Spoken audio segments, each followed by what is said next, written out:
is a professor of political science at the University of Notre Dame and a senior associate scholar at the Religious Freedom Institute.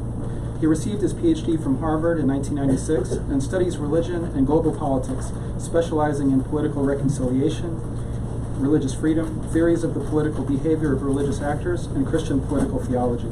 Among his books are Just and Unjust Peace and Ethics of Reconciliation, God's Century, written together with Monica Duffy Toft and our own Timothy Samuel Shaw, and the just published book that we're going to be discussing today, Religious Freedom in Islam, The Fate of a Universal Human Right in the Muslim World Today. He has also served as an activist for political reconciliation in Kashmir and the Great Lakes region of Africa and for religious freedom. And we're also blessed today to have as his interlocutor a great Muslim intellectual for whom I have a great deal of respect, Mustafa Akyol, Dr. Mustafa Akyol. Dr. Akyol is a senior fellow at the Cato Institute the Cato Institute Center for Global Liberty and Prosperity, where he focuses on the intersection of public policy, Islam, and modernity. A Turkish journalist and author, he is a regular contributing opinion writer for the New York Times since 2013 and has been a regular opinion columnist for Turkish publications such as Hurriyet Daily News and for the Middle East-focused almonitor.com. Akyol is the author of Islam Without Extremes, A Muslim Case for Liberty, praised by the Financial Times as a forthright and elegant Muslim defense of freedom. The book was longlisted for the 2012 Lionel Gelber Prize and has been published in Turkish, Malay, and Indonesian. And in fact was banned in Malaysia in 2017 after he was arrested by the country's religious police for delivering a public lecture defending religious freedom. He's also the author of The Islamic Jesus, How the King of the Jews Became a Prophet of the Muslims, and of 6 books in Turkish, including Rethinking the Turkish Question. So another aspect of Dr. Mustafa Akyol, which I greatly benefited from, is his own deep intellectual courage and honesty and sincerity, because he and I have probably differ on many things, and we have deeply discussed those matters. And he is always willing to listen and to consider opinions that and views that differ from his. And I learned from him to stop being so judgmental and so dogmatic in my own thinking, and to learn to open my mind to those who I may disagree with. And so I think we're going to benefit a great deal from having these two giants here. And though I may disagree with both of them on many things, I nevertheless have learned a great deal. And Dan, ultimately in the end, I think has made a shining and very indisputable case that Islam will support religious freedom in the world and help to make the world a better place. Let's hear now from both of them and see why that's so.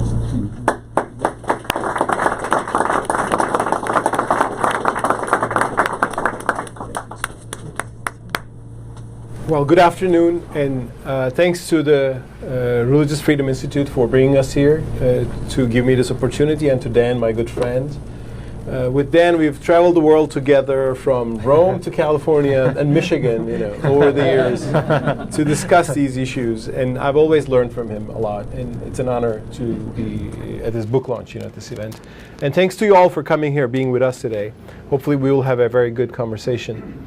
Now, Dan is the star here. I'm just asking him questions. And I should say that I really enjoyed this book. And I was there when you were working on it. We had, you sent me some galleys, and I had the privilege to read that. And I loved what at the end came, and you developed it for 2 things. Both the content that you're working and exposing, the facts, it's important. And also the perspective that you use while looking at that content, at those facts. And both are important. Because you are fair, factual, and you want things to get better. You don't want to bring more hatred or division to the world. You want to see things go better, but you're doing this by being factual and honest. So that's really important. Now, I'll have a few questions, and we'll have a conversation, and we'll hopefully open up to the floor, inshallah, as we say, the Lord willing. Now, in the book, you mention, first of all, that this whole issue of Islam and religious freedom is being discussed in the U.S. Very often, but there are two political opposite sides which both kind of miss the point or don't get it right.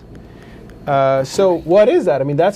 That's something I intuitively felt when I was looking into these discussions in the U.S. But when you said, I said, okay, Dan nailed it. That's it. But can you help us explain what that means? Thank you. And first of all, I want to thank the Religious Freedom Institute for organizing this with my good friend Mustafa for today, and it's a great. One of the things that motivates the book is kind of an intensive conversation going on here in the West, in the U.S. and other Western countries. The book is a dialogue, certainly with Muslims, with the Muslim world, but also very much situated in a kind of intensive, I would even say, culture war here in the West. At least as far back as the attacks of September 11th, 2001, virtually every time that Muslims or Islam is in some way in the news, whether it's something like the shootings in Sri Lanka that just happened over the weekend, or even the U.S. war in Iraq or Afghanistan, or something that brings Muslims into the news, you hear a kind of culture war going on.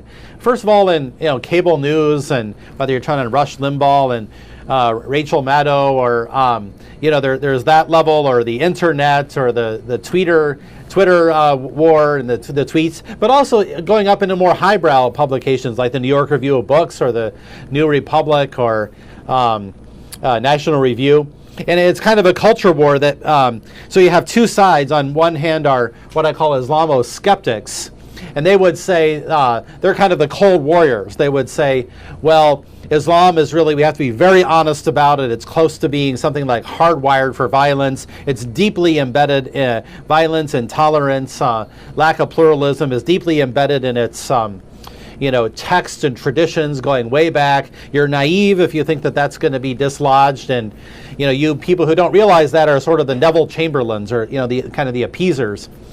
On the other hand are what you might call Islamo-pluralists, who say, no, you've got it all wrong.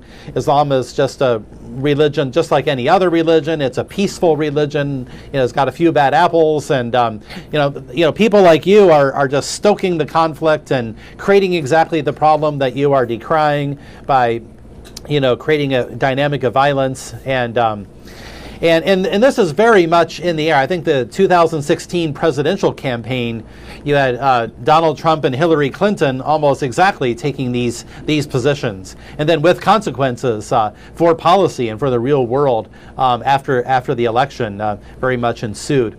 So part of my wanting to write the book was to kind of move into this culture war, if you will, and see if something more constructive could be brought out of it. That's ultimately what I hope the book would be, as a kind of a dialogue about and with the Muslim world, but one that could increase the sphere of peace, of justice, but in a way that's both honest and hopeful. Thank you so much, Dan. So one can maybe say one side sees only the problems within Islam, other side don't see the problems at all, and so you're trying to that's right. Put it in a more balanced way. So with that perspective, you look into the Muslim world, and first you draw us a picture.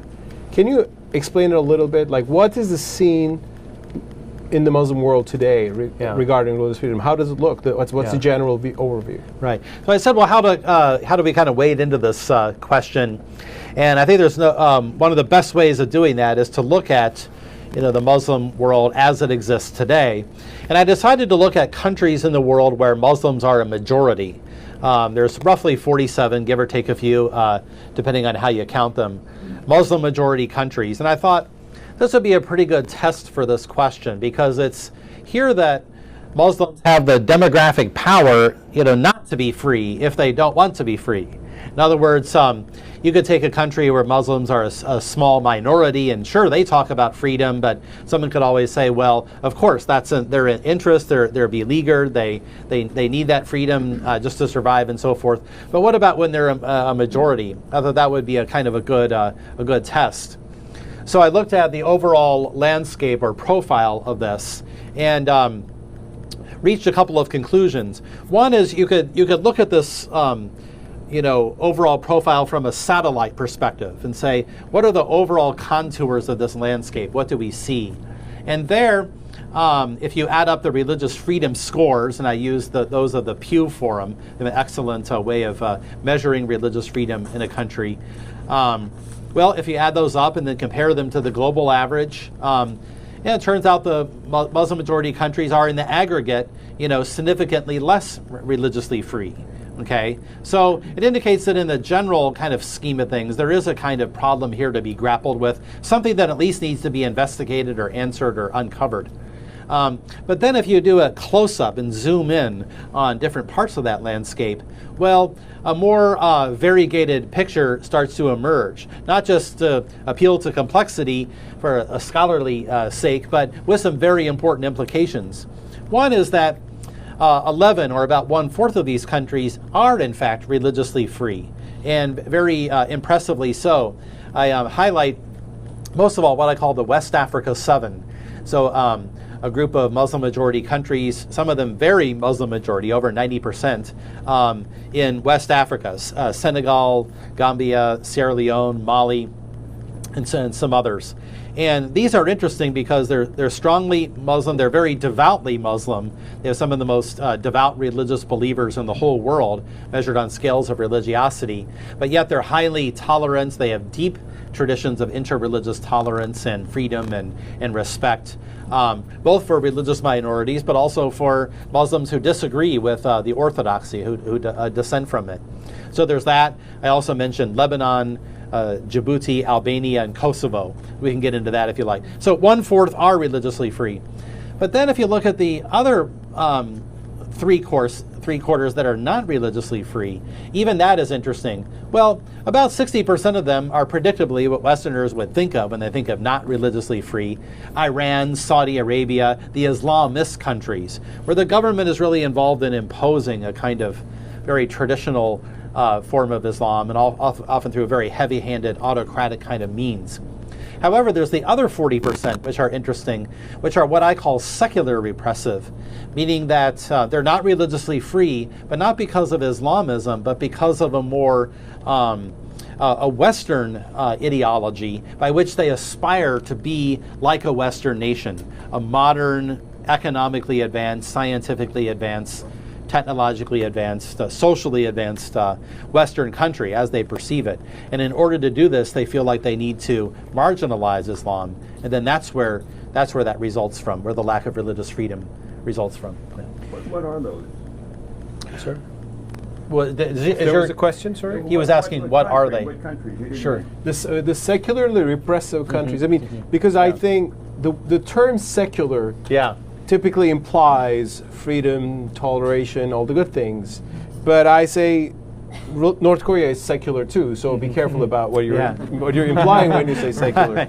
So I think the question is about that. What countries are these secularly repressive countries in the Muslim world? Yeah. Well, the standard bearer and the one that kind of set the pattern was your country, Kemal Ataturk's Turkey. Kemal Ataturk being the founder of the Republic of Turkey in 1923. After a period of great turmoil and the collapse of the Ottoman Empire, Turkey was founded as a republic and under a very kind of strongly secular ideology. And I want to just, one clarification there, which prompted by your good comment, is secular can mean many different things, but I would distinguish two different versions. One would be a positive secularism, which would be kind of like what we aspire to in the United States, what we traditionally had, where you have a kind of healthy separation of religion and state, but with a wide ambit and remit for religious freedom and for religious participation, premised on the idea that religion is a good thing for a free society, give it lots of room to operate and to participate, and so it's a kind of a friendly secularism. But then there's what I would call negative secularism, which would say that religious freedom is a problem, that religion is a problem. That religion stands in the way of liberal values like freedom and rights and equality and so forth, and really needs to be marginalized. So we had like the Third Republic of France in the late 19th century, so the ideology coming out of the French Revolution. Well, in the Muslim world, Ataturk very much took on this kind of negative secularism with a very clearly articulated, nothing ambiguous about it, that we're aiming to be a modern nation. Was it nationalism, science, equality? I forgot the six principles, right? Secularism. But he had this package of things he wanted Turkey to aspire to become a modern nation like Western nations. But he adopted the French Revolution negative secular thinking, which that if you were to get there, then you've got to marginalize religion. Islam, he thought, was a kind of medieval holdover. It could only be a brake on progress, and he engaged in very heavy-handed efforts to try to sort of remake society, remake people's ideas, family structure, everything. Dress code. Dress code. Yeah, it's. I always love the fact that he tried to enforce what hats people could wear. So you talk about getting into people's minds. Well, he thought you could get in their minds by, dealing with what was right outside their minds, their hats. So you could maybe change their thinking by through their hat, apparently. But dress and education, the universities. So this was a social revolution he was really trying to effect. That would be one where secular values would be embraced. Mm-hmm. And then you ask, what are some of the others? Well, after World War II, many Arab countries took this on. So Egypt under Nasser in 1950, and I would argue, still today, especially after Sisi, I think very much represents this vision again. Other Arab countries, the Ba'athist Party was still in power in Syria. Saddam Hussein was of that mentality. I think the Pahlavi Shahs in Iran were of this mentality. Yeah. I would say, Algeria. Tunisia under Bourguiba. Yes, yeah, Tunisia up until the Arab uprisings in 2011. Algeria, and so Libya under Gaddafi. So there's kind of an Arab model. But then the other stretch of countries that I would put in this category are the Central Asian republics, the STANs. So after the fall of the Soviet Union, they very much retained that kind of Soviet understanding of religion, and still want to create a very secular republic where religion doesn't play a very robust public role. Mm-hmm. A kind of iconic example I sometimes give to this secular versus Islamist authoritarianism is in Iran, the first Shah, Reza Shah, banned women from wearing the headscarf. Yeah, right. Yes. Like it became illegal to wear a headscarf and walk in the street. Of course, when Khomeini came, it became the other way around. It became illegal not to wear it. And I think so. One was secular, but not free. So yes, we have this kind of illiberal secularism as a problem, and the communist heritage in Central Asia also partly explains the lack of freedom there. I mean, Turkmenistan, as you point out. Yeah, I've always thought religious freedom is when women can don a headscarf in France or Turkey, and doff one in Iran. Yeah, exactly. Then we've got it. Let them wear what they want, and not the government dictate it. That's right. And one more thing, I think in Turkey, nationalism has become a very strong component. So sometimes nationalism can be the very force that crushes religious freedom. Yes. It's a secular ideology, it's a modern ideology, but it's not a liberal, or like a democratic tolerant ideology. Yes. Now, let's get into the repressive states that are operating in the name of Islam. Like there are dozens, at least, states implement what they understand as Islamic law. Saudi Arabia, Iran, Sudan, Yemen, Brunei now just joined them with a new penal code with corporal punishments. And so here you have really persecution of minorities or dissenting Muslims by references to Islamic law, ban on apostasy, blasphemy, all those things. So what do you see about that? And here is, I think, one of the core issues that we should discuss. Yeah. So this fits what I would call the religiously repressive category, where Islamism What I mean by that is a kind of ideology that says that the state is a very traditionally conservatively Islamic place, and that this is promoted by the government, right? So that's where the ism comes in, this notion of an ideology that's a political program.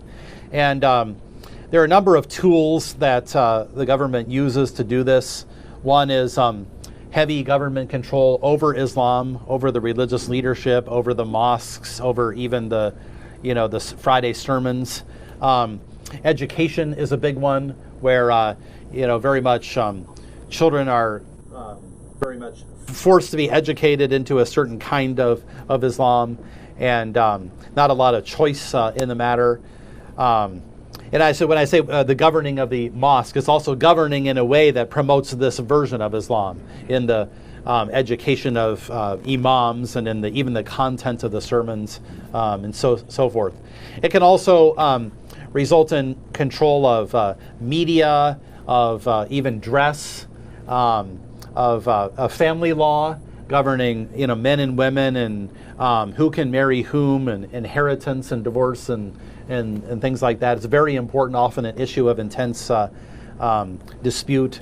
And so through the kind of a wide range of measures, the government seeks to promote this very traditional kind of Islam. Mm-hmm, mm-hmm. And in that framework, what is the status of non-Muslim minorities, let's say Christians? Again, here you have some kind of a spectrum. I mean, I think probably the worst country in that regard is Saudi Arabia, which allows no Christian presence or worship or any church. That's right, yes. Iran, despite all its political radicalism, is actually relatively more tolerant than that. I mean, but still, you can convert into Islam. I mean, you can convert from Christianity into Islam, but it's not the other way around. So what are the highlights you see there? I mean, in terms of worship and also manifesting your faith, conversion issue is a huge issue. So what are your findings about those? Yeah, and that's one of the big features I should have mentioned is very strong laws governing converting, particularly converting out of Islam. Sometimes some places you get very heavy penalties, even death penalty for apostasy. And so these would be features. But like you say, and generally I think that for religious minorities, the situation in these countries is very difficult, very, very hard. Again, in some places, like where the Pope just visited in the United Arab Emirates back in February, yes, there is Christian worship is allowed. And so that would be on the kind of, within these countries, within this model, that would be on the less repressive end of the spectrum. But even there, Christians would not be allowed to be very public. They can worship behind closed doors or to engage in the media or public expression, and certainly anything, remotely looking like proselytizing or conversion is, verboten. But then it can be even, more repressive in places like Saudi Arabia. Also, there are for Muslim communities who kind of differ from the orthodoxy, usually the Sunni orthodoxy, in some places it might be Shiites, can be very difficult. I think of the Ahmadiyya community in Pakistan or Indonesia and elsewhere. Ahmadiyyas are, you could kind of think of them as kind of like the Muslim Mormons. There's a 19th century prophet who they think was a kind of divinely inspired prophet who they follow, but the Sunni orthodoxy says no, any prophet after Muhammad, that doesn't go. So, but they're heavily repressed and even outlawed. They're obliged to declare they're not Muslim in Pakistan by law. Yes, that's right. Because the Muslims will be confused otherwise. That's the reason it goes. So if they claim to be Muslim, they become the target of persecution. And that also prompts one other feature of these countries also is often blasphemy codes. So and Pakistan is known for its blasphemy codes, very heavy laws that, if one says anything broadly interpreted against Muhammad or against the wrong kind of thing against Islam, then that could result in very heavy penalties. So we saw the case of Asia Bibi in Pakistan, who was in prison for some 7 years, and it was an incident where I guess she was drinking out of a cup. She was a farmhand and drinking out of a cup in a village, and it was a cup where Muslims had had drunk out of, and then she was accused of doing this contrary to the laws, and then she made a comment about Muhammad in response to that, and then that got her then tried for blasphemy and in jail on the death row for many years. Now, fortunately, she's finally been released, but the latest I heard, she's still not very safe. She's not safe. I heard that they will let her go out of Pakistan soon, but there's a timing. Anybody's guess. Yeah, yes. right.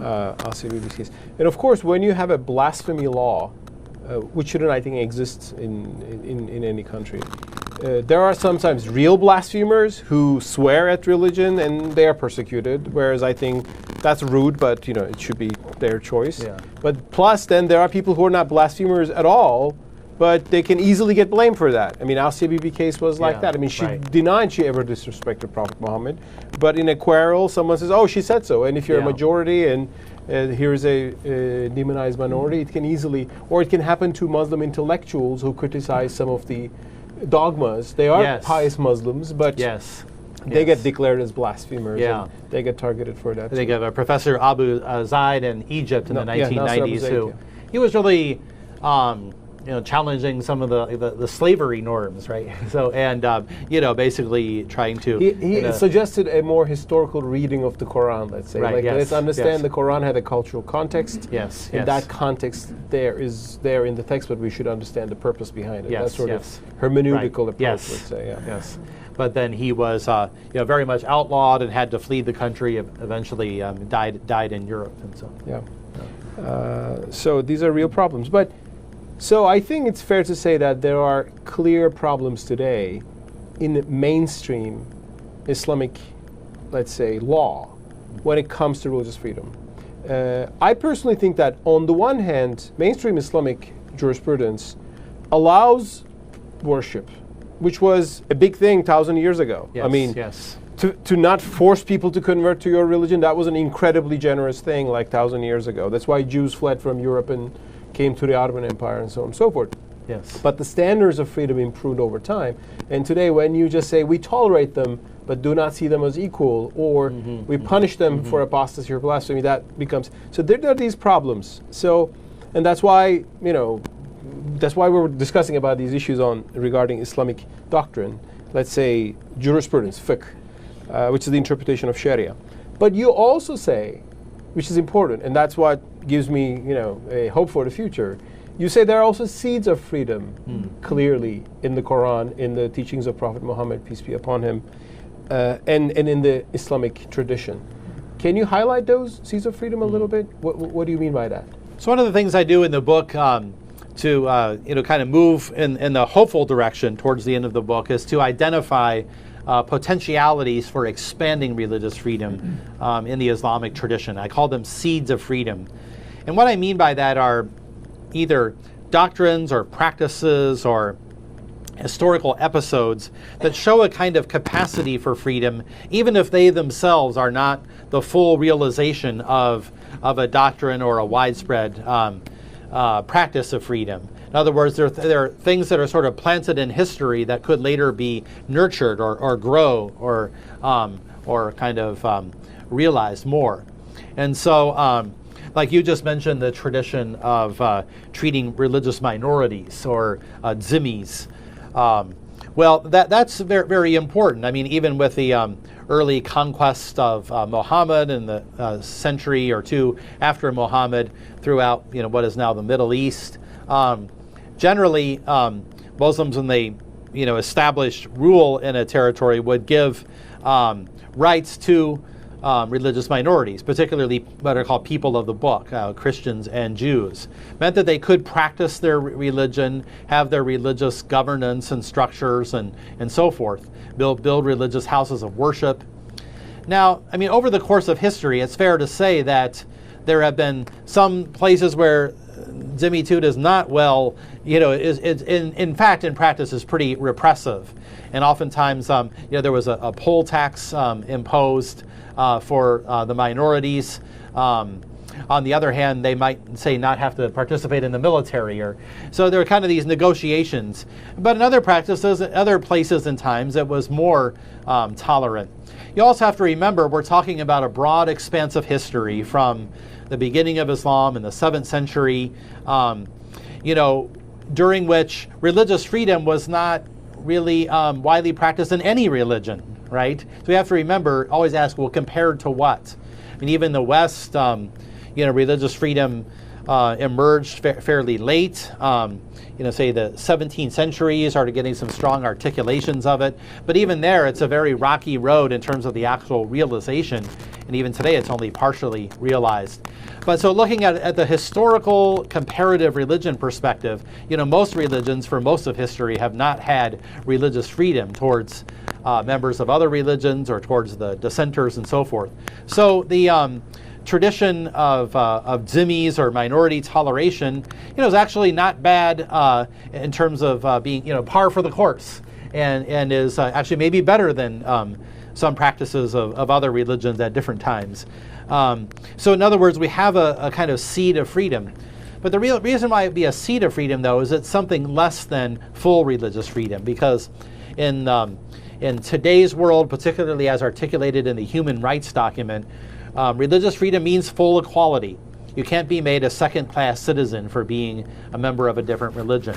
Religious freedom means a full right to practice, within some limits that are kind of reasonably established, but also the right not to be heavily discriminated against or made into a kind of second-class citizen. Mm-hmm. So it's a potentiality, but something that needs expansion. Mm-hmm. When I read your seeds of freedom, I said, yes, there are seeds of freedom, and there are people who try to grow those seeds, and there are people who try to keep them suppressed, and not go forward. One example would be, for example, you mentioned, of course, that's the key verse that Muslims like me and Ismail refer to, La ikraha fi din, in part of the Surah Al-Baqarah 256, which means no compulsion in religion. So that's the verse that people like me refer to. There is no compulsion in religion right there, it's in the Quran.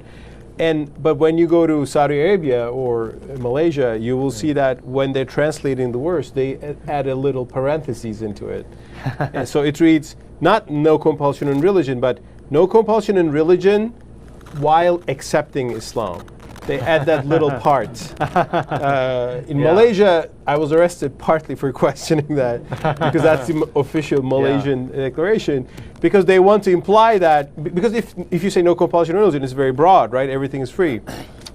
But if you say no compulsion only in accepting Islam, it means once you enter, you can't leave. So that's their point. So they're projecting that onto the Quran, which is not right there in the Quranic text. So those discussions are, I think, important. It's a very strong verse, by the way. It's a very strong statement. And one of the strongest statements of something like religious freedom, which you'll find in the text of any religion, there is no compulsion in religion. No, and in fact, through the tradition, it's not just a few latter-day liberals who are trying to pull this out. It's always been understood by proponents of religious freedom or something like it through the Islamic tradition as meaning religious freedom. Mm-hmm. Of course, some people in the Islamic tradition declared verses like that, and other verses abrogated. Yes, that's right. Yes, but that is, in my understanding, a necessity of the empires that wanted to expand and conquest and so on and so forth. So, political needs abrogated the more tolerant verses of the Quran, which I think was wrong approach. Now, you in your book, you discuss theology, you discuss history, and you discuss current affairs as well, which is also very interesting. You have a chapter on the Arab Spring, and I think most of us were excited about the Arab Spring in the beginning, and it worked well so far, thank God, in Tunisia. Hopefully it won't go astray. But then other countries, in some countries, you end up with a worse situation, like in Egypt. In Syria, it's devolved into a terrible civil war. Yemen, same here. And also, you say, at the end of the Arab Spring, some of these countries had actually witnessed a decline of religious freedom.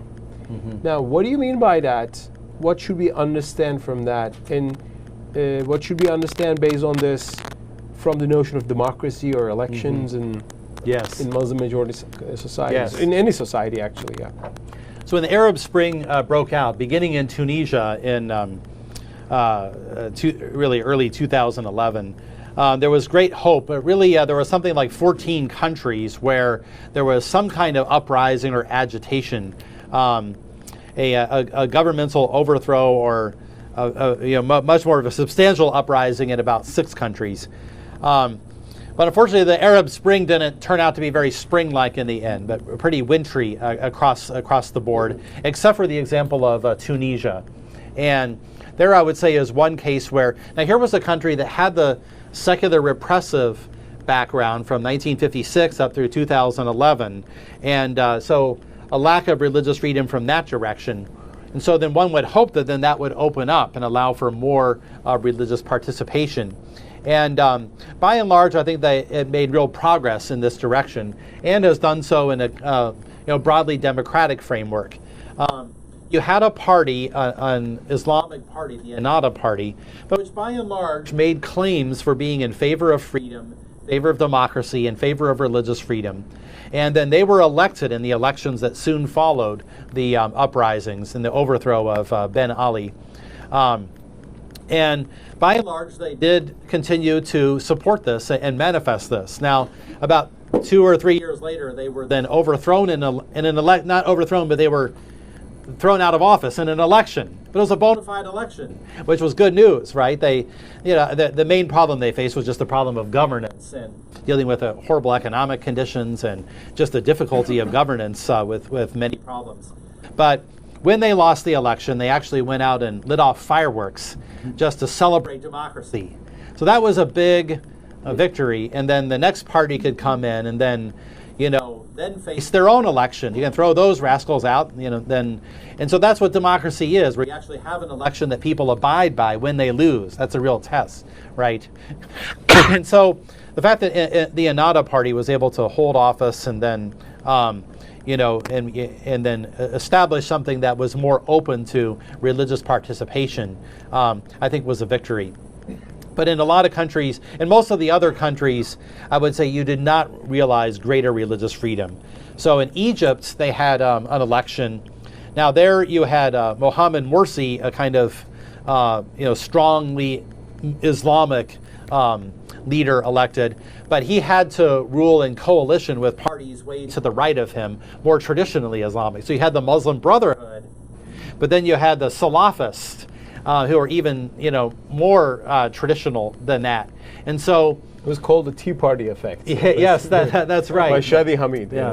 Whereas Ennahda in Tunisia did not have to rule in this coalition, and in fact had to make deals and rule with the secularist party that moderated it, but not in Egypt. And then there was a major street uprising and overthrow, and then we got General al-Sisi, who took it back to the kind of secular repressive pattern. Syria, we have civil war. Libya had a long civil war. Yemen, terrible violent outcome. But what I argue is that a lot of the key to why religious freedom didn't result could be understood through these categories of secular repressive and religious repressive. That you end up having in many countries a kind of oscillation where one party says we've got to have our form of repression because if you don't, it's going to be them, right? And then the other one saying, no, you got to have ours because only by going in our kind of extreme direction do we avoid their taking over. And you could see this in Egypt. It went religious repressive and then back to secular repressive, this kind of oscillation. Look at Syria. I would argue this is the secular repressive policies of the Ba'ath Party, of the Assads, and they've stayed in power remarkably over all this time. But then over and against them was al-Nusra and ISIS.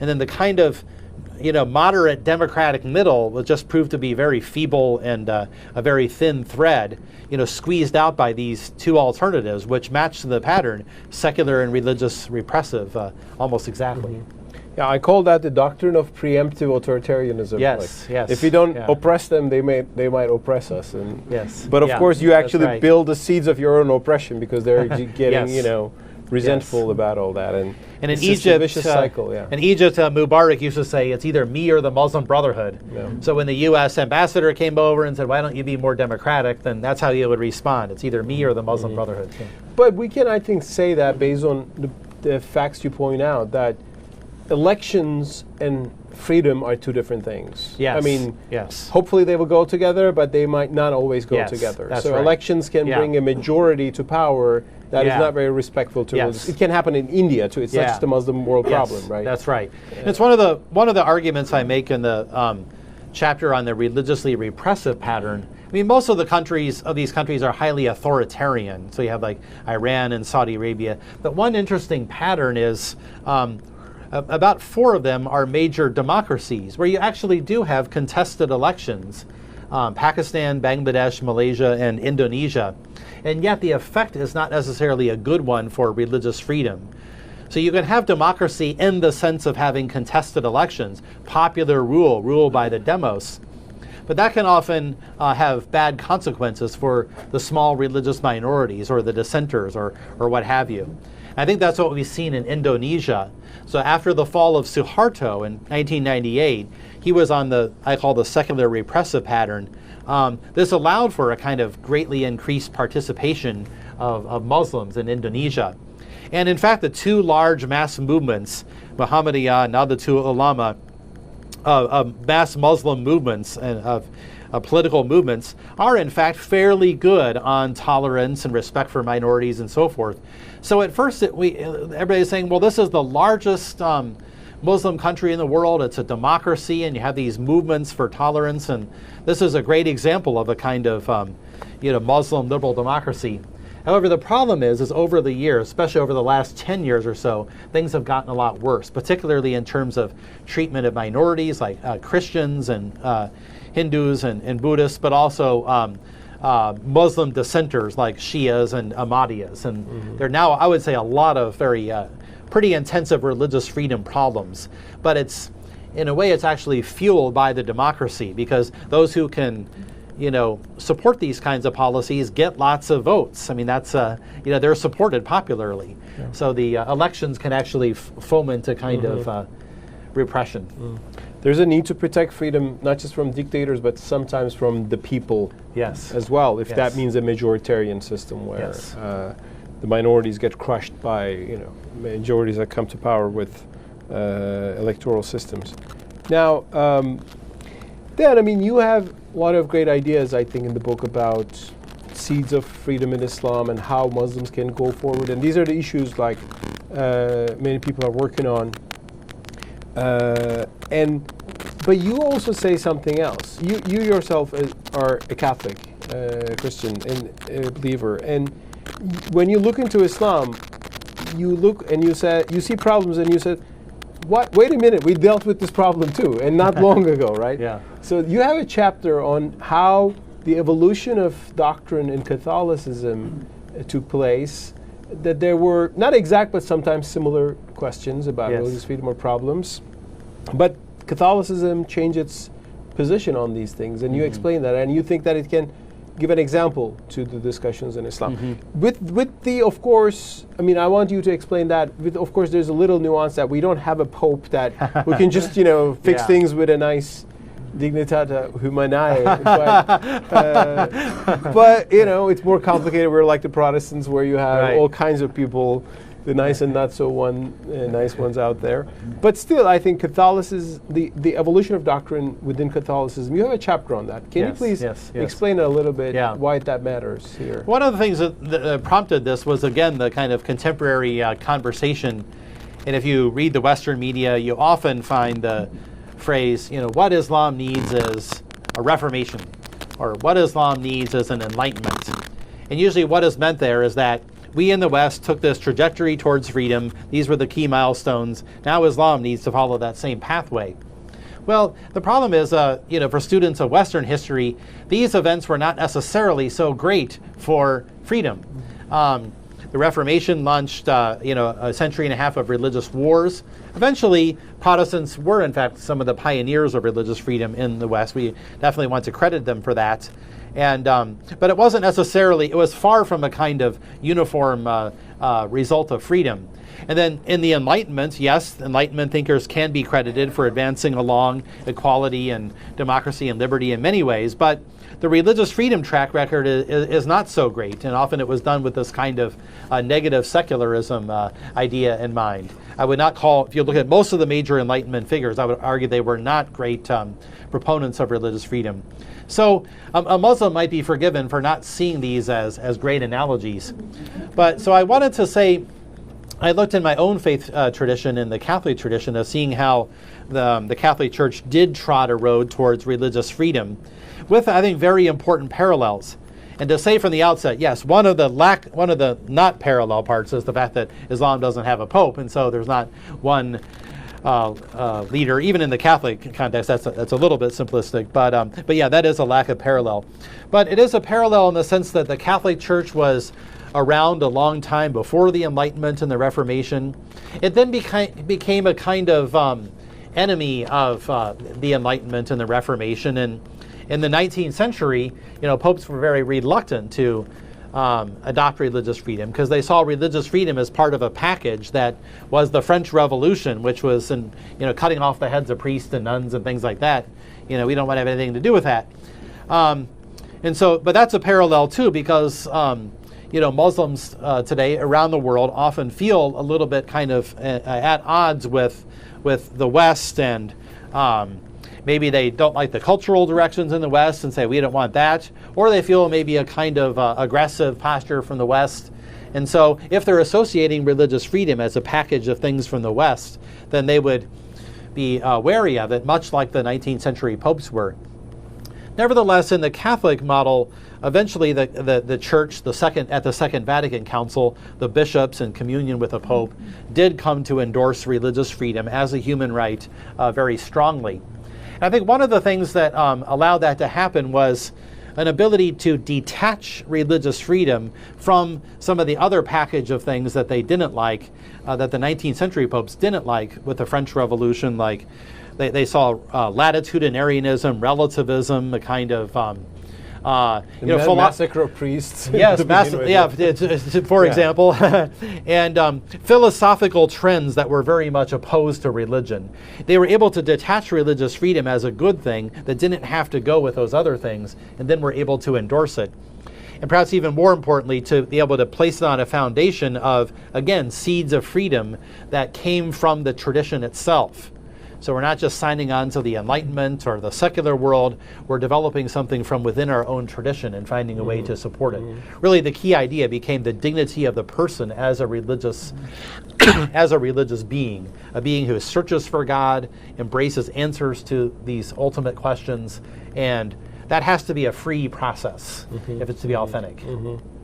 Inshallah, we'll get there too in the Muslim world, and there are many hopeful currents for change, positive change in Islam, and there are obstacles too. So we are struggling with that. Yeah. And finally, I think we need in the Muslim world freedom of religion and even freedom of speech to be able to speak about this in the first place, because sometimes you can even discuss this because the very discussion itself is banned. So that was important in the Catholic model too. I think one of the things that helped the Council Fathers to get there was examples on the ground of where religious freedom for the Catholic Church had really allowed the church to flourish. And the United States was one big one. And that wasn't supposed to work, to have a constitution that allowed for religious freedom and non-establishment.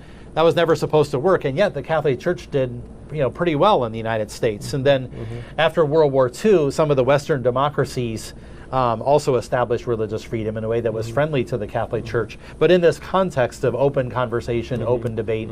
And so there's kind of a practical track record and pragmatic on-the-ground experimentation that led them to see that this could be okay. Well, thank you so much, Dan. Again, congratulations for this great book, and I think it is the book on the issue of Islam and religious freedom, and I think we should be referred. Now, I would like to open up to the floor, and if you have questions and short comments from our audience. Yes, sir, please. First of all, can you identify yourself, please? First, yes, sure. My name is Mike Gauss. I'm at the Center for Pluralism. I just wrote a book American Muslim agenda. I want to say, congratulate you, Dan, for this book. I would say 90% of American Muslims will agree with you. They resonate with you. And that is what they were looking for, somebody to articulate it. I read the excerpts, and it reflects what American Muslims want. Now, you mentioned Iran and Saudi Arabia are pushing for traditional Islam. I would argue against it. The traditional Islam was based on freedom. It is in the Quran many times, including the ayat Mustafa quoted, and it was practiced by Muhammad. His own uncle was not converted to Islam. He died as a non-Muslim. Mm-hmm. And then there is a full chapter on practice. It started with Adam. Very first command was given a choice to Adam. God gave him the freedom to choose and honored that freedom. And this is all in the Quran. Mm-hmm. So Islam was based on freedom. I would call that traditional Islam, not what you were referring to. Right. And neither Muhammad ran an Islamic government. He ran a pluralistic government in Medina. He didn't run it as an Islamic government. There was a charter called Medina Charter, which was inclusive of Christians, Jews, and others. So it was a pluralistic government that he ran. And my question to you is, why this traditional Islam you're presenting a little different than what it is? I have a few more questions. If there is no more questions later. There are other questions. Thank you so much. Yes. Yeah. You want to quickly answer this, Dan? Or? Sure. No, I mean, the point is well taken. I think that's jibes with the idea that there are seeds of freedom that go way back in the tradition, right? And those kind of and potentiality. They also discuss some of the examples you gave from the life of Muhammad in the chapter on seeds of freedom as well. So thank you. Yeah. There was a young gentleman at the back who was raising his hands first, so yes, we'll go there and then we'll go to... Very generous of the young. Sure, yes. Well, compared to me, you're doing not bad. Yeah. Two quick questions. One, oftentimes when I'm speaking to people maybe more on the right of things, they will point out that Islam has this sort of, that this is Islamic terrorism. And if I talk to Muslims, they will point out that it is not Islamic terrorism. Yeah. How have you adjudicated that issue? Yeah. And also, I think sometimes in the West, I wonder if you found it to be the case that, we go to schools, we have schools of thought, and we look for those in other places. And we don't necessarily see ethnic identity mixing with religion. We try to separate those. Has that shown up in some of the work you've done? That it's less schools of thought, less worldview focused, more identity politics. Yes, right. No, it's a very good question. This is a question that political scientists debate very, very vigorously, but also in the media. I remember when ISIS was first arising in Iraq, and there was what's the gentleman's name who wrote the article about ISIS's theology and about their religious... Yes, that's right. That's right. Yes. Yeah. But that stirred up an enormous controversy, and a whole swarm of people are saying, no, this is not really about religion. It's about unemployment or dislocation or poverty or what have you. I mean, I'm more of the view that these Muslim terrorist groups really are about religion. Yes, there's often mixed with complex other things, economic, and sometimes with they're ethno-religious, and sometimes there are political causes, maybe separatist causes or sympathy with the Palestinians or something that are mixed in. And yes, there is a kind of melange there, but I would argue against the kind of reductionist move that would want to squeeze religion out. That I think Wood showed pretty persuasively that you couldn't account for much of the behavior of ISIS, and particularly the way that it treated different victims and the kind of choice of people that they attacked, apart from their religious doctrines. I'm not saying that these doctrines are mainstream Muslim doctrines. They may be very, highly heterodox, or I'm not saying that they're widely shared in Islam in the Muslim world, but I do think they are theological, that they do have a very important and irreducible religious content to them. And if you look at, I did a study back in 2007 where I looked at the religious terrorist groups in the world. Like 90% of them were Muslim, but when you look at them closely, some version of what I call a radical Islamic revivalist doctrine, where they had a kind of theologically based view of the world that called for certain kinds of changes and certain kinds of actions and justifications to bring about those changes, was very much a part of their thinking. And again, it can be combined with other things, but I certainly don't think it should be kind of reduced out. Well, I would agree. I think it is not factually correct to say that these people have nothing to do with Islam. They are acting in the name of Islam, and I think they believe that. But also we should emphasize that they are very fanatic and very extreme compared to the broad Muslim community of 1.5 billion people. It's like, think of Crusaders. Did they have something to do with Christianity? Yes. Are they ideal Christians? No. Would Christians today be horrified by seeing Crusaders slaughtering innocents in the... Yes, they would. Luckily, Crusaders are gone. We have similar-minded people today, so that's a complication here. But it is, I think, fair to see that they certainly are acting on a fanatic interpretation of Islam, which has some geopolitical issues as well. I mean, they're reacting to Western colonialism, real or perceived. They are taking revenge of some really horrific thing that happened. So there is that, but they are also acting with religious slogans and doctrines and so on and so forth. But it is an interpretation of religion that the overwhelming majority of Muslims see as heretical. That's why they target other Muslims too very often. All of us they're apostates because we haven't sworn into the caliphate and so on and so forth. So I think that's the fair take. I would agree with that. Yes, let's go on. The gentleman there, yes. And then Yes, hi. My name is Khalid Safari. Does it work, the microphone? Is it? Yeah, is it working? Yeah. I have a different take on the issue of religious freedom in Islam. And I remind you that the first dynasty, the Umayyad, ruled at least 1/3 of the cabinet of the several caliphs were Christians and Jews. And this was used as grievances when they overthrew the first dynasty by the Abbasids, who said that Arabs preferred Christian Arabs over other Muslims, Persians, or other races. There's also, I refer you to a book by Amin Malouf, Crusades Through Arab Eyes. I don't know if you saw the book. He said in the book that when the Crusades invaded Middle East, Christians made up 60% of Syria. That's Syria, Lebanon, Palestine, and Jordan. And that's a proof that Muslims tolerated other religions even 4 or 5 centuries after they ruled that part of the world. I personally think that there were 3 stages of Muslim tolerance to religious minorities. I think after the Crusades were defeated, Muslims enacted laws against Christians, and there was a wave of conversion to Islam in Greater Syria. But still, you can see, I come from a village in northern Palestine which have Orthodox Christians and Muslims lived side by side for 1400 years. And you can see that all through Syria, Lebanon, Jordan, and Palestine.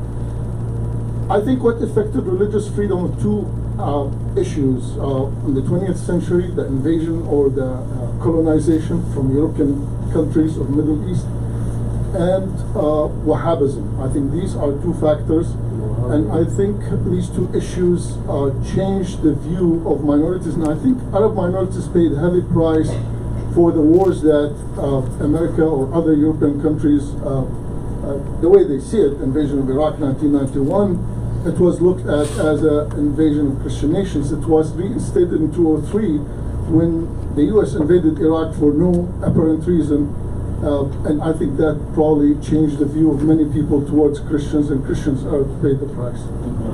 Thank you so much. Could you say something on this, Dan? I mean, one of the things, your point is well taken. I mean, one of the things in the chapter on the religiously repressive model, so again, I think there's a genuine political theology going on there. I think there is a kind of a theological vision for what society would look like. But it's also the case that historically, the kind of origin of of this model lies in certain historical factors. The historian Kadori, Eli Kadori? No, not Eli Kadori. Sorry, I'm just blanking on the name now. But she found out that most of the cases today where you have religiously repressive models had a colonial past. Okay, yeah.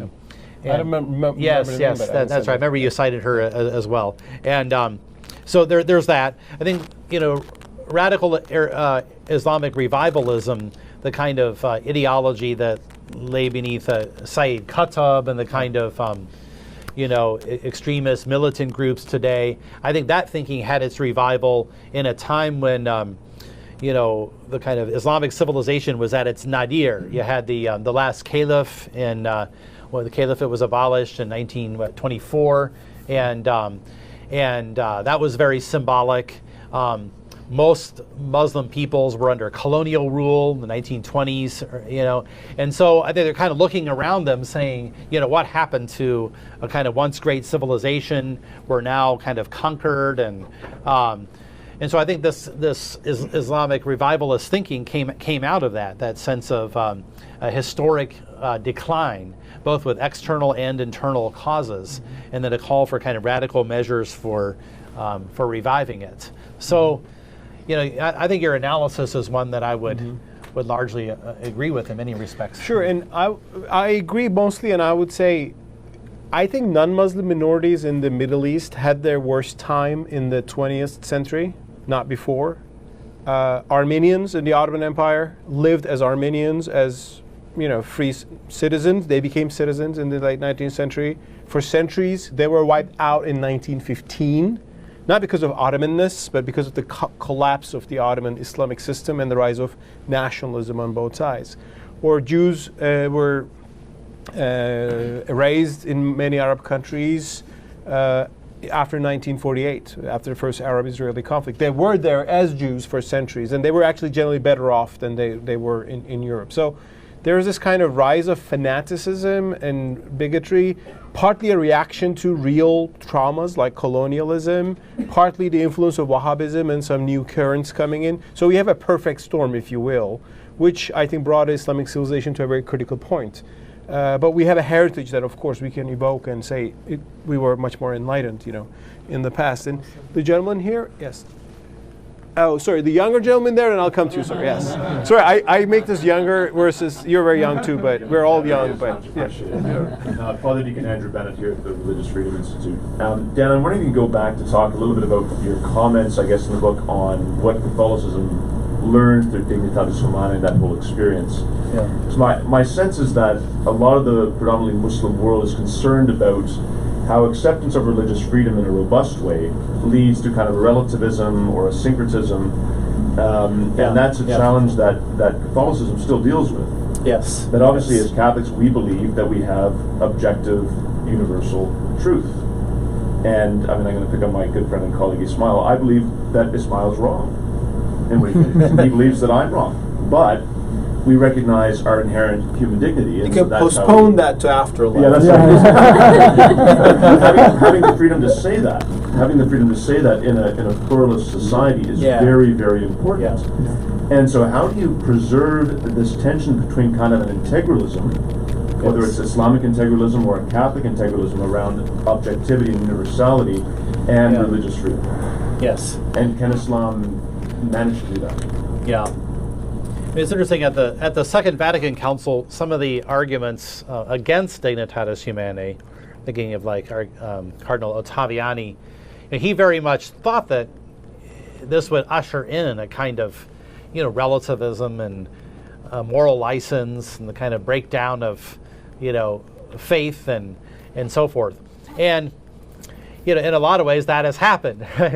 But the question is, first of all, is religious freedom the same thing as those things? I would say no, it's not. It's got a different basis. It's a different idea. But second of all, I think it could be argued there are many other causes of those things. I mean, many of the cultural trends in the 1960s and so forth that may have come out of some of the same time that Dignitatis Humanae evolved, happened, but.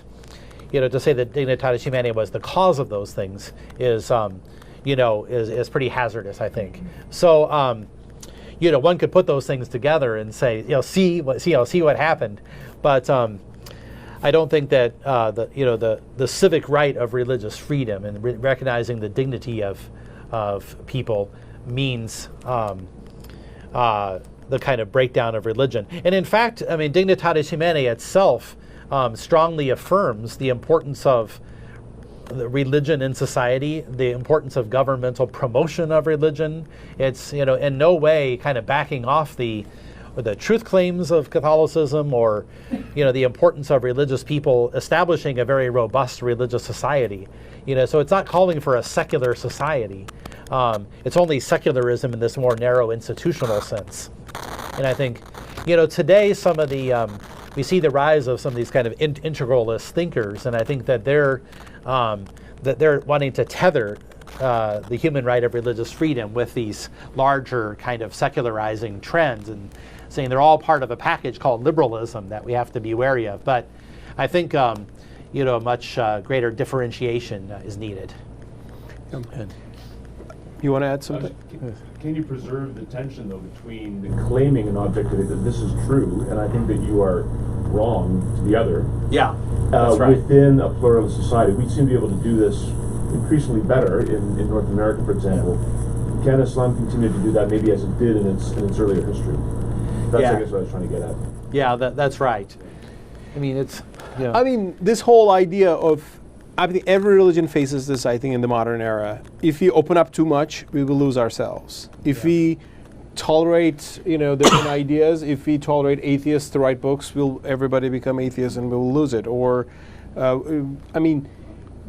my argument there is, you may lose the faith if you suppress people too much, actually. And I see that happening. Yeah. For example, today, the biggest producer of apostates from Islam, by anecdotal evidence, is the Islamic Republic of Iran.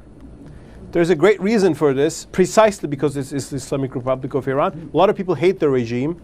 They end up hating the religion as well. Yeah. So the more you try to preserve people in what you think as a true path, especially in this day and age where people are becoming inevitably more individualistic and free-thinking and all that. I mean, just the genie's out of the bottle, and you cannot just keep them in their things. And you have this like Lady Rahaf who fled her Saudi family because they were trying to the more you try to keep it in authoritarian ways, the more actually you're harming it. And I think recognizing that will be the step forward, in my view, for religions to go. But still, they will have their truth claims. So we're not asking them to abandon their truth claims. We're asking them to abandon their authoritarian means of articulating that. It might be not so different than the adjustment that the Catholic Church had to make with, seen as a terrible thing when the papal lands were taken away.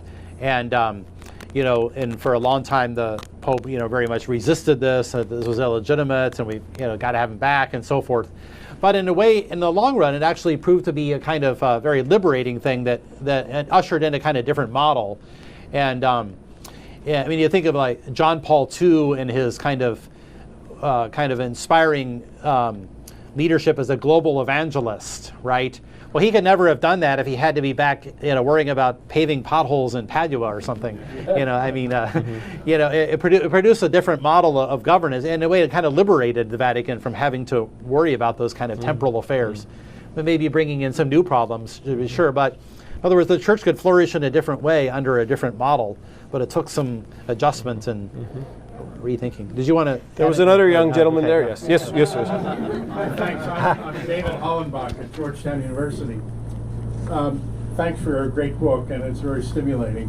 One question that I'd like to ask you about, your emphasis on the seeds of freedom within the Islamic tradition itself, which I found a very stimulating and useful chapter. Those seeds I see operative in a very notable way in a number of contemporary Islamic thinkers, intellectuals, like Islamic commentators and so forth. Could you tell me how widespread those seeds are in contemporary Islamic majority countries? Are the ones that you see being more open to religious freedom, the majority Islamic countries, are these seeds of freedom coming to bloom in those countries, or are those countries more free because they've become less Muslim? Now they're a Muslim majority, but what role does the Islamic faith play in the freedom of those majority countries that adopt freedom of religion? I'd be interested to hear your thoughts on that. That was a great question, one that I grappled with. I mean, in a way, we have a seat of freedom right here. Mustafa is one of the great articulators of freedom on an Islamic foundation, and yet your experience in Malaysia sort of gets to his question, where you were detained, right? And But, I was going to say, but one of the things I was trying to get a handle on was how common are the Mustafas among Islamic intellectuals and Muslim intellectuals and jurisprudential scholars and so forth. How widespread is this idea? And it's hard to answer. There is no survey. Nobody has ever done a kind of numerical. Another proponent of freedom, Abdullah Saeed, believes that his view is also a minority one. I think he would think it's a fairly small minority. And he himself, can't go back to the Maldives where he's from. He has to kind of operate in Western context. And so that may be one answer. Naeem had to flee Sudan. Yes, that's right. It's more progressive. Yes. his Exactly, teacher was yeah. executed in Sudan Yes. for apostasy. Yeah, Taha, yeah. Well, I would say the one other thing, though, is towards the end of your question, I think of the example of the West African countries where, they are free. Presumably you could speak there in Senegal or Mali or something. But it's also important, though, that, first of all, they're very devout. They're highly religious. According to Pew standards of religiosity, this is the most religious part of the world. And the version of Islam there tends to actually undergird the freedom. So it's a Sufi. Yes, exactly. And that's very important. But it's not the case that they became free. The secular folks want to say we only become free when you become secular. But it hasn't become secular in the sense of irreligious. It's still highly religious, but it's also free. And so maybe that's the kind of the model. Well, there is a spectrum, sir, on this whole issue. I mean, first of all, statistically looking, you can look at the Pew Research 2003 Great Survey, where Muslim majorities are asked, like, do you think apostates should be executed? And like more than 60% of Pakistanis say, yes, of course. If you go to Albania, it is 0.2%, and Turkey is 8%, for example, and very high in Saudi Arabia. So it depends on which society are we talking about. And of course, it depends on whether Islamic law is in practice in those countries. I mean, legally speaking. I mean, there are 47 Muslim majority societies. The penal code of Sharia is implemented in a dozen of them. So for others, it is, people might have added, even in Egypt. Egypt doesn't implement killing of apostates, those kind of things. Right, but there might be radical groups who might do that on a vigilante basis. So there is a legal basis, and there is the, however, there are also steps taken forward by also mainstream scholars too. One was the Marrakesh Declaration a few years ago. Yes. Like mainstream Sunni scholars gathered, not the most rigid ones, but let's say flexible ones gather, and they declared a whole declaration on equal citizenship. They said we accept equal citizenship with full equal rights with non-Muslims and so on and so forth. Yeah. So that was a step forward. They will have that, and some radical group will renounce them for being wishy-washy liberals, playing into the Western interests and so on and so forth. So this is just happening all at the same time. So it's hard to say this one is true Islam, this one is true. I mean, I would believe in a true Islam that is more tolerant and open to freedom. But so it's a kind of, it's like the 17th century where you have people in Europe, people arguing for religious freedom, but other people think, of course, we should burn heretics at the stake, and you have those interesting discussions. Yes, sir, and then I'll come there. Yes. Yes, thank you very much. So both of you, sir. Okay. The similarities with Christianity in terms of no religion cannot be coerced, I think, are very, very significant indeed. But there are two other things within the Christian and the Western tradition. The one is the place of conscience. And you've said nothing about conscience. And the other is that within the Western Christian tradition, going back to the Middle Ages, there was an understanding of there being two powers. It goes back to Pope Gelasius in the 5th and 6th century. And that became the notion of two swords. And then in the Reformation, especially in a writer such as John Calvin, he talked about a double regime. and there was one regime or one realm which had to do with civil matters, safety, order, peace, etc., and then another that had to do with religion. And that's, of course, at the center of John Locke's understanding of religious tolerance or freedom, and then becomes very important, of course, for the founding fathers in this country. Could you say just a little bit about whether there is any sort of overtones or of that sort, of those 2 points, conscience on the one hand, and then the notion that there are two realms? Would you like to also take up this question as well? Very close to, I think, where you were asking. Oh, okay. So maybe they can answer both. My name is Malcolm Morris. I'm from Houston, Texas. Everywhere I go in the world, and my company and my charity work is all over the world, sun never sets. So when I go around the world, people tell me they think America is a great democracy. And I come from the Republic of Texas. Not the democracy of Texas, but the Republic of Texas. And we have to note that the United States is not a democracy. It is a republic. And it is a republic because we respect the rights and of decisions, of personal decisions to accept, reject, etc., for each person, and that's what you get. We have now a big issue going on in this country of getting rid of the electoral college that actually supports the rights of minorities, and so that is a huge issue. And then I think you were also touching on the basis that, since the beginning of the world, I think it may be less of a difference between religions than it is of defining who God is. So for those who do practice religion, who is God? Is he hate or is he love? And in the definition that I have of people of many faiths believe that God is love. If I love you, it's different than if I tolerate you.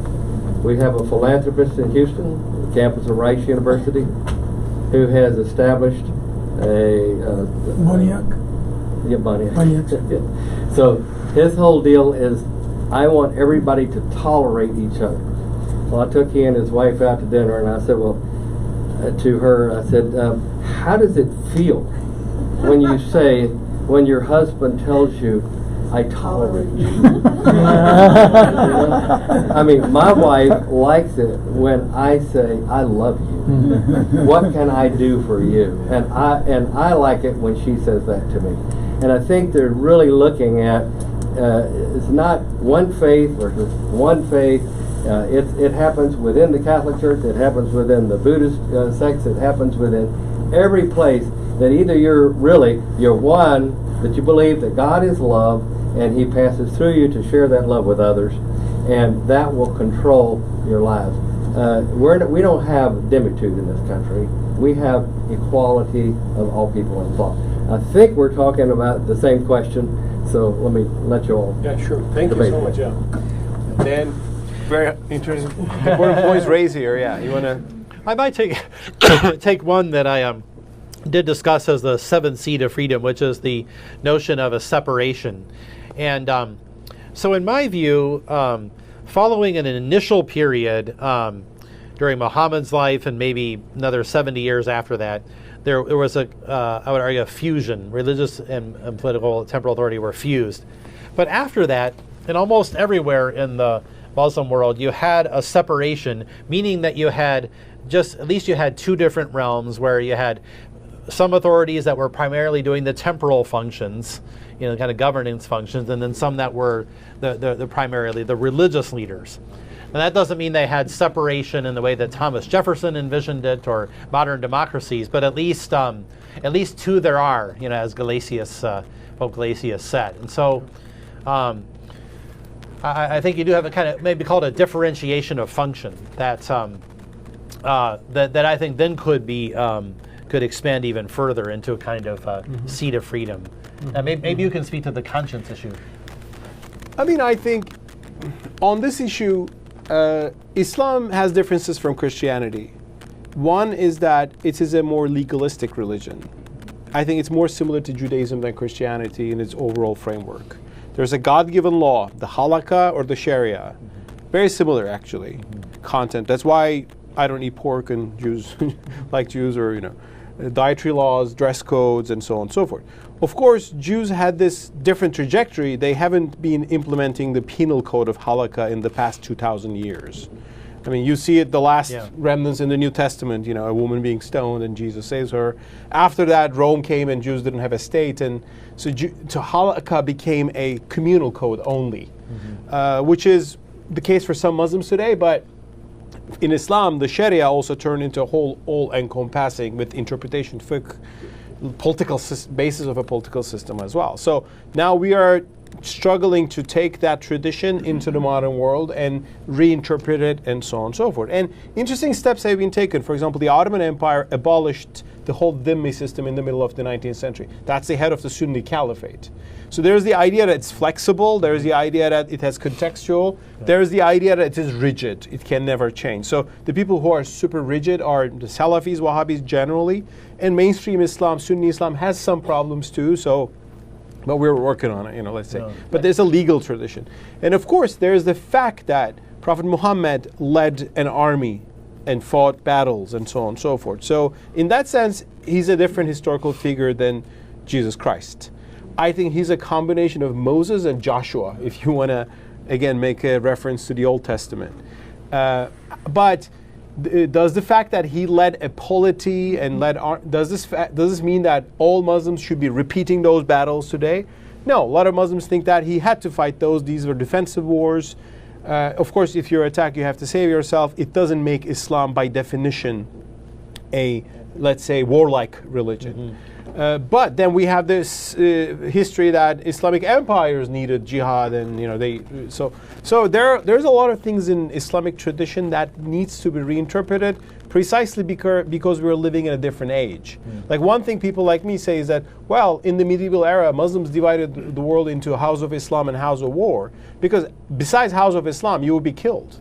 There was no republic to go and live as a free, country. I mean, in medieval Europe, you would not live as a Muslim. But now you can. Actually, you can do better in these republics with civil rights and so on and so forth. That requires a reinterpretation of Islamic law, which a lot of scholars are offering. So I think Islam in this transformation, Fazlur Rahman called the great transformation of an intellectual tradition. I mean, it is in this stage, but it's a traumatic one. Some people see the transformation as deviation, and they're accusing the ones. Conscience is a really important concept. I think it is very clearly there with St. Paul. It's written in the hearts of men. I think we didn't develop it that much in the Islamic tradition because the legal aspect define everything. The laws are there and you have to abide the laws. So taqwa is obeying the laws. There is a sense of conscience in there in the Quran. There's a sense of humanity. There's a sense of caliphate. In the Quran, the term caliphate doesn't define a political state. It defines a mandate God has given to every human being. God says, I will create a caliph on earth. Adam, the first man, an angel said, we are worshiping you already. And so there are kind of roots there, seeds of a more, let's say, universalistic conscience-based approach, but those seeds to be rediscovered and I think developed. And would you say there's a stress in the Quran, maybe on the tradition, on a kind of the importance of a willed, aware, free decision? In other words, not just following the law outwardly, but also having a kind of an internal assent, a heartfelt assent. And there is actually a very interesting discussion in medieval Islam on the meaning of law. Is murder bad because it is inherently bad and God told us not to kill anybody? Or is it bad precisely because just God said so? The meaning of law. Some people said murder, stealing is bad because just God said so. If God said it's fine, it will be fine. God is divine command theory. just establishes. So that has a strong impact still on, I think, Sunni jurisprudence. Whereas there was another alternative which we said, no, there are objective values. God is just reminding us that these are bad things. But even if there was no revelation, we would be able to understand these moral truths. The Mu'tazila was the spearhead of that understanding. It had some influence on, let's say, more flexible Sunni schools, and that's a new book I'm working on, by the way, I should say that. But I mean, these are interesting discussions, I think, going on within the Muslims, and I think the mistake for others would be to look at the breaking news about the horrible things some terrible Muslims unfortunately did, and to think that, oh, this is Islam, this is true Islam. No, well, there are fanatics, but we're not just that. You know. And you put that so beautifully in your book, Dan. So thank you for that. Do we have more time, or?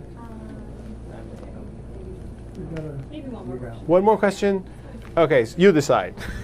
Ismail is here asking for this. No, I'm saying behind you. Oh, okay. Yeah. Oh, okay. The young man. It's all young men here. Thank you, Martin. God bless. What about the women? We didn't have any women. I am Amir. I am from Iran. I'm research fellow at Georgetown University. I'm very thankful for your lecture.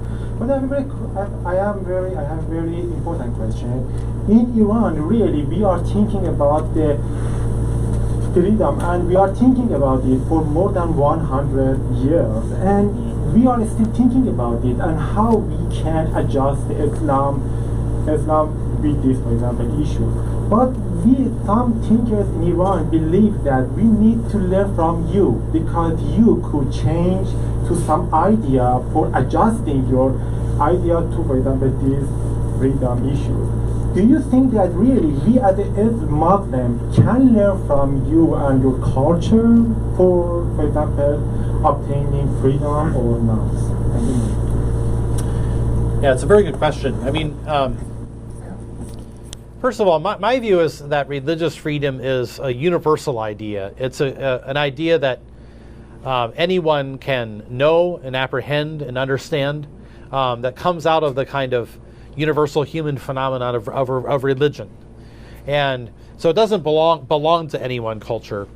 And then in the West, I think that we have a history of affirming and developing and even building societies based on religious freedom. We have a pretty good track record.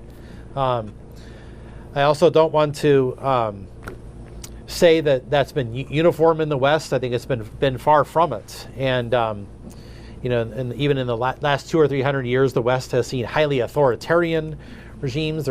Nazi Germany sought to eliminate an entire religion, right? Communism came out of the West, and so forth, and even anti-clerical regimes.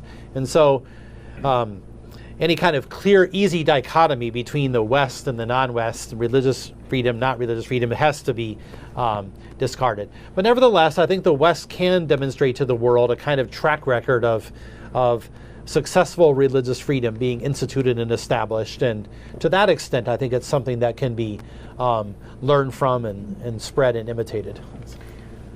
I fully agree with that. I just would like to add, if the West can help the discussions in Islam today, the best thing the West can do is to keep its bar high and to show that freedom is real. Like whenever I discuss with fellow Muslims preaching freedom, they say, is this the freedom that's banning our headscarves in France?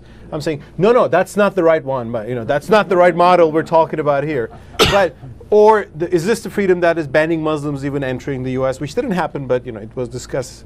So, I think we should have models to say, yes, this is really free, and you can be a good Muslim there too, and you will not be discriminated against. This is the kind of model we want. So we should preserve that in the West against some of the currents today in the West which don't believe in those freedoms anymore. And then I think that's the best thing which the West can do for helping inspiring some of the discussions in Islam today. New Zealand and Canada are good models. Exactly, yes. Well, I'm just going to say a few minutes of closing and thanks to our speakers and to you all for being with us. This has been a true pleasure and privilege to host this conversation on many, many levels. I just want to touch briefly on a very important issue and a reason why we were delighted to host this conversation, which has not been touched on. No one has said anything about this. Introduce yourself. I'm Timothy Shah, Senior Fellow here and Director of the South and Southeast Asia Action Team for the Religious Freedom Institute. And again, we're very proud and privileged to have hosted this conversation. One reason it has not been touched on, and I want to just touch on briefly, and I think it's really very important to highlight, and that is that, and really why we want to support Dan and this wonderful book he's done, Religious Freedom in Islam, and that is that Dan has 3 beautiful children. One of them is my goddaughter Angela, and they really need to go to college.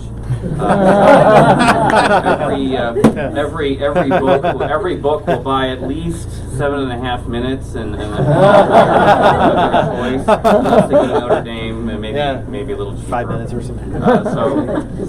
So buy the book.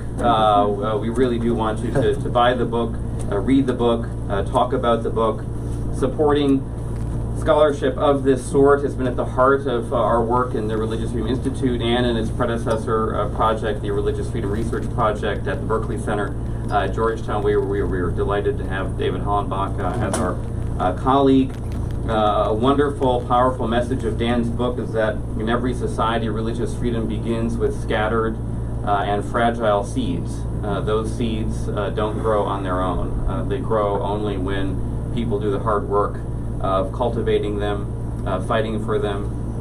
Ideas have to be spread, arguments have to be made, coalitions have to be built, governments have to be persuaded, and we really do want to honor both Mustafa Akyol and Dan Philpott, both of whom have done the hard work of making challenging arguments, disseminating important ideas, the ideas of religious freedom, and often the hard ground of the certain societies where there's resistance.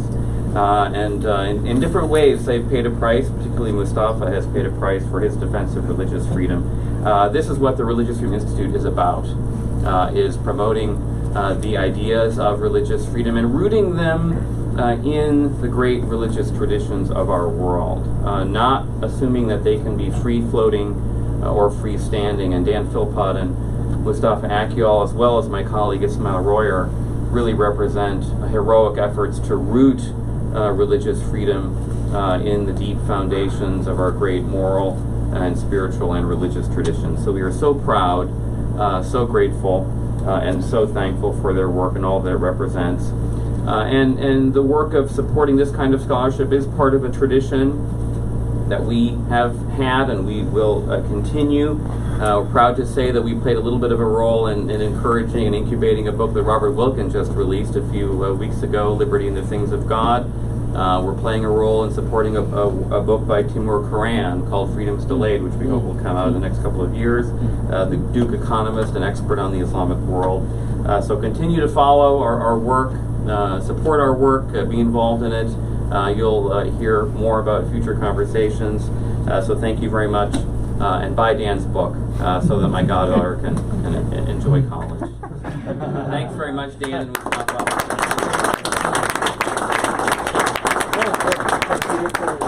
Thank you very much. Thank you. Excellent job.